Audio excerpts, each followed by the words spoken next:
রশ্মির রান্নাঘরে আপনাদের স্বাগত জানাই। শুধুমাত্র আপনাদের জন্য আমার রান্নাঘরে আসছেন শেফ জয়শ্রী গঙ্গোপাধ্যায়। আসুন ওনার কাছ থেকে জেনে নিই উনি এখন আমাদের কি শেখাবেন। জয়শ্রী দি, ওয়েলকাম। থ্যাংক ইউ রেশমি। আচ্ছা, আমাদের দর্শককে বলো তুমি এখন আমাদের কি শেখাবে। ক্ষীরের মোহনভোগ। আচ্ছা, এটা বানাতে লাগবে দুধ, হুম, ঘি, সুজি তো লাগবেই, চিনি, আমার রয়েছে ক্ষীর, খোয়া ক্ষীর। হ্যাঁ, এটার মধ্যে আমি নারকেল কুচি, কাজু কুচি আর তোমার কিশমিশ একটু ঘিয়ে ভেজে রেখেছি। আচ্ছা। আর এলাচের গুঁড়ো।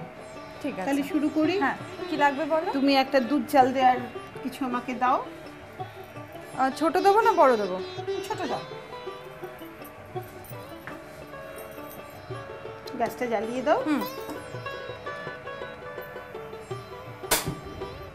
আমরা দুধটা জাল দিতে বসাই। এই দুধটাও কিন্তু অনেকটা ক্ষীর করতে হবে। আচ্ছা, মানে তোমার 1 লিটার দিলে হাফ লিটার করে আনতে হবে। আরেকটা কড়াই দাও। দুধটা আমরা এদিকে দিয়ে দিই, হ্যাঁ, দাও। এখানে আমরা সুজিটা ঘিতে ভাজবো। আচ্ছা, এনে 1 লিটার দুধ হলে আমরা 50 গ্রামের মতন সুজি দেব। ঘন করার আগে 1 লিটার না ঘন করার পর 1 লিটার? 1 লিটারের যদি দুধের আচ্ছা, করি আচ্ছা। আমরা।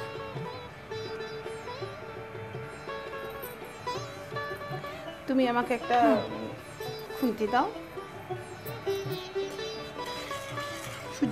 দুধটা একটু ফুটে উঠবে। আচ্ছা, এবার সুজিটা আমরা কি এবার দেবে ঘি বলো? দেব। ঘি দিয়ে সুন্দর করে ভেজে নেব।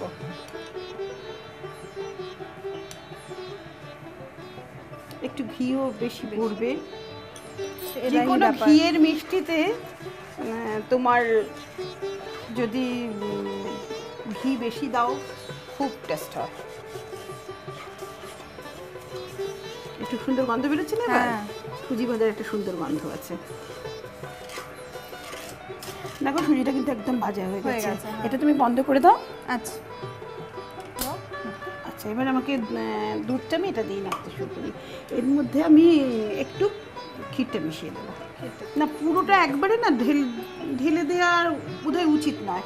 তুমি আস্তে আস্তে মেশো না, পরে তো তুমি আমি আরও দিতে পারবো, কারণ এখনো তো আমি পুরো শেষ হয়নি। হ্যাঁ, এই যে আমি দিয়ে দিচ্ছি। আর একটু দিয়ে দাও। ব্যাস, এখন আর দিও না। এবার আমি একটু নাড়ি এটা। দুধটা মোটামুটি ফুটে উঠেছে। আমি এই তোমার সুজিটা দিয়ে দেবো, ভাজা যেটা আছে। ভাজা সুজিটা একদম দিয়ে দেবো। এই কড়াইটা তুমি একটু রেখে দাও, আমরা বড়টার মধ্যে বসিয়ে দিই। ওইটা তুমি নিভিয়ে দাও, এটার মধ্যে আমাদের তাড়াতাড়ি হয়ে যাবে। দেখছো এটা মানে তোমার দুধ আর ক্ষীরের পরিমাণটা বেশি, আর তোমার সুজি অল্প অল্প আছে। তবু এটা আস্তে আস্তে তোমার ফুটে গেলে তারপরে চিনি পড়বে। চিনি গললে আবার একটু নরম পাতলা হয়ে যাবে। তারপরে আবার যখন ঠান্ডা হবে তখন দেখবে তোমার এটা একটু চাপ বেঁধে আসবে, ঘন মতন হয়ে যাবে। এটা একটু ফুটুক, দাও এবার চিনি দিয়ে দাও। কতটা দেবো বলো? হাফ লিটার দুধে মোটামুটি 50 থেকে 75 গ্রাম চিনি। আর দেবো? ব্যাস, না আর দেবো। দেখবে আবার একটু পাতলা হবে। রান্নাটা একটু মানে এইসব ক্ষীরের কাজ করতে গেলে না তুমি একটু সিম করে মাঝে মধ্যে একটু তলাটা নাড়তেই হবে, কারণ মিষ্টি পুড়ে গেলে মানে একদমই আর খাওয়া যায় না। এটা মানে মোটামুটি আমার হয়ে এসে তুমি একটু এলাচ গুঁড়ো আর ওই ভাজাগুলো দিয়ে দাও। আচ্ছা, যে কাজু, নারকেল কুচি, তারপরে তোমার কিশমিশ সব ঘিয়ে ভাজা রয়েছে। ছোট্ট ছোট নারকেল কুচি করে এর মধ্যে দিয়ে দিতে হয়।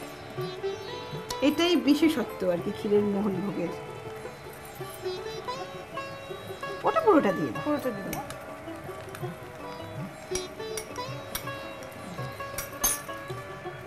তৈরি হয়ে গেল আমার ক্ষীরের মোহনভোগ।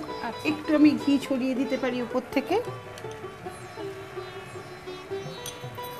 দেখে এটা এটা গন্ধটা ভীষণ সুন্দর এলাচ, তাতেই বোঝা যাচ্ছে খুব ব্যাস সুন্দর হয়ে খেতে গেছে। হবে। এটা হয়ে গেছে।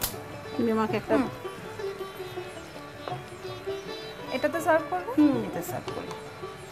আর তুমি এটা একটু ঠান্ডা করে হ্যাঁ, লুচি দিয়ে খেতে দারুণ লাগে। বাড়িতে অতিথি এলো, তুমি মোহনভোগটা একটু করে রেখে দিলে, আর এটার পরে আমি একটু গার্নিশ করে দিলাম ক্ষীর দিয়ে, একটু এলাচ। ফুলকপি গরম লুচির সাথে ক্ষীরের মোহনভোগ, দারুণ আইটেম। আমরা শিখে নিলাম ক্ষীরের মোহনভোগ কিভাবে বানাতে হয়। নামটার মধ্যে যেমন এলাহি ব্যাপার আছে, খেতেও ততটাই দুর্দান্ত। গরম গরম লুচি দিয়ে খেয়ে দেখুন, দারুণ লাগবে।